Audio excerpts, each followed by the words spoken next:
Di era post-truth, eksistensi para tokoh agama yang kompeten atau ulama digeser oleh para tokoh yang tidak kompeten yang banyak diikuti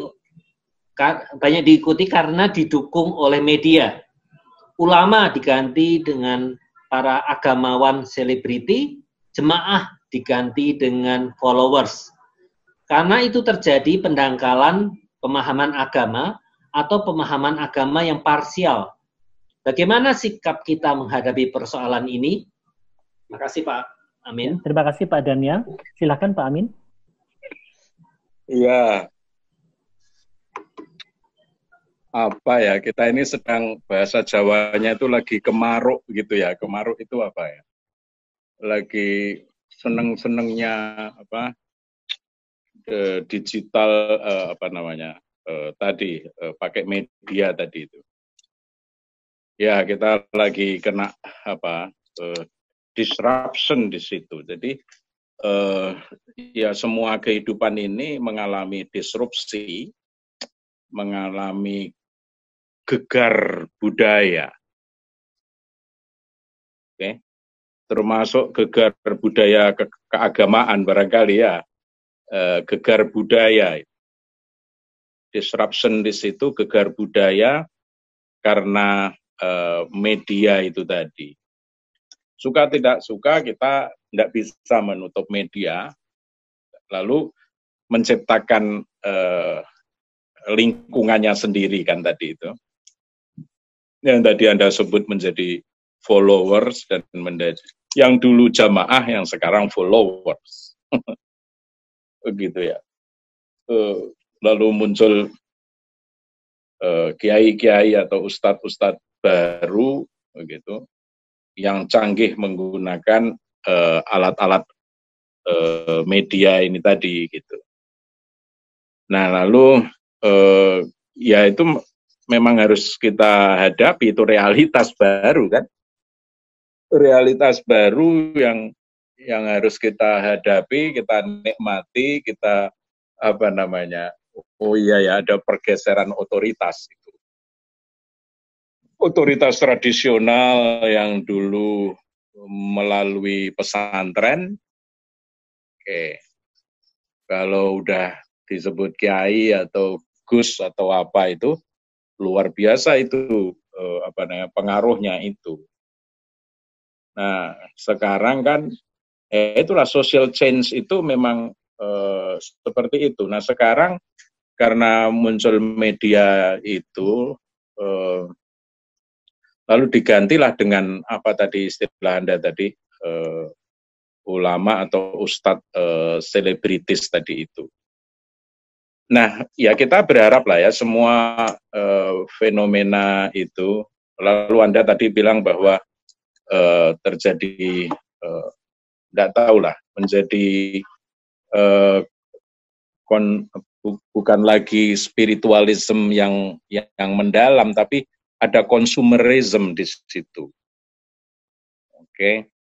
Masyarakat kelas menengah, bahkan sekarang pun tidak bisa hanya difokuskan masyarakat kelas menengah, tapi grassroots pun mereka punya Android. Gitu. Nah, itulah inilah saya kira tantangan-tantangan besar. Saya nggak tahu tantangan besar ini nanti in the end seperti apa. Ya semua karena itu tugas kebudayaan, tugas kita semua untuk how to solve the problem begitu. Ya tetapi saya kira pengalaman-pengalaman semacam itu memang harus dilalui dan kemudian, nah maka sekarang ada ya ide-ide podcast, umpamanya begitu kan, supaya tidak dimonopoli oleh sekelompok tertentu, tapi orang-orang yang memerlukan kedalaman berpikir, insight, dia memerlukan media yang berbeda, umpamanya begitu. Nah itu kan juga perkembangan di lingkungan media itu sendiri, gitu. Apalagi ini nanti dihadapkan dengan itu tadi isu-isu agama dan lain sebagainya tadi itu. memang era post-truth itu ya truth yang coraknya emosional.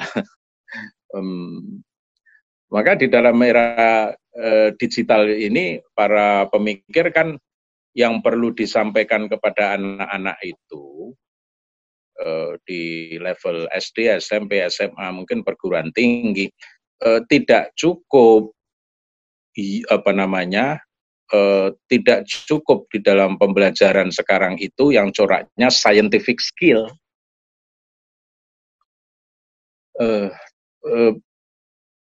Tidak cukup hanya digital skill, tetapi yang diperlukan adalah juga apa yang disebut humanities thought.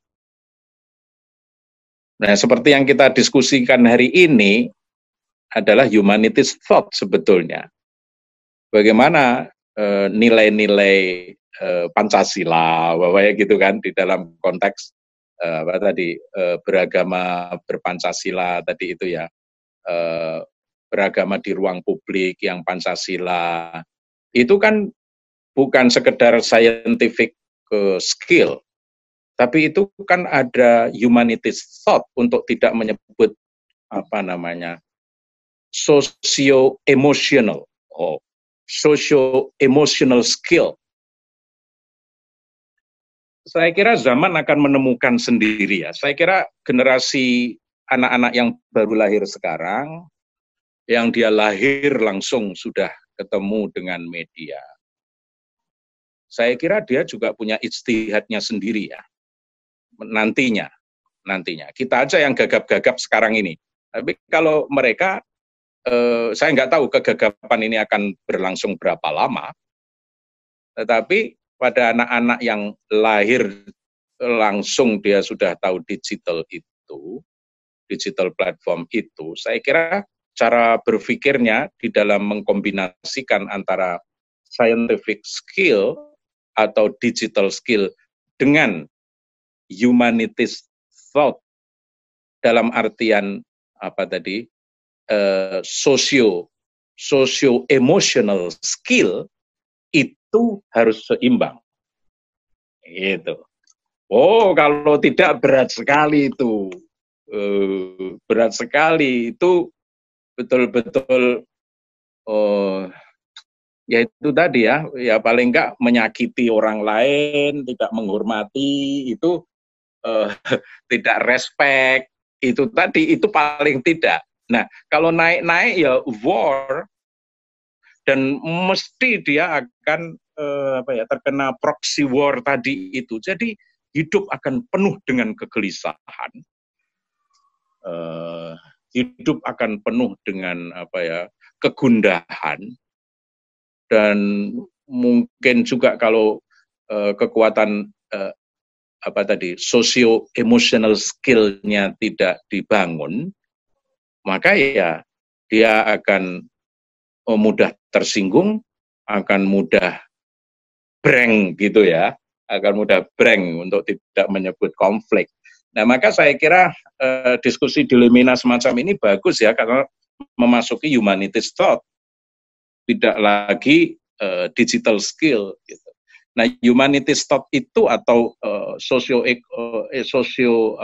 emotional skill itu tadi, saya kira yang harus kita pikirkan bersama di era post-truth ini.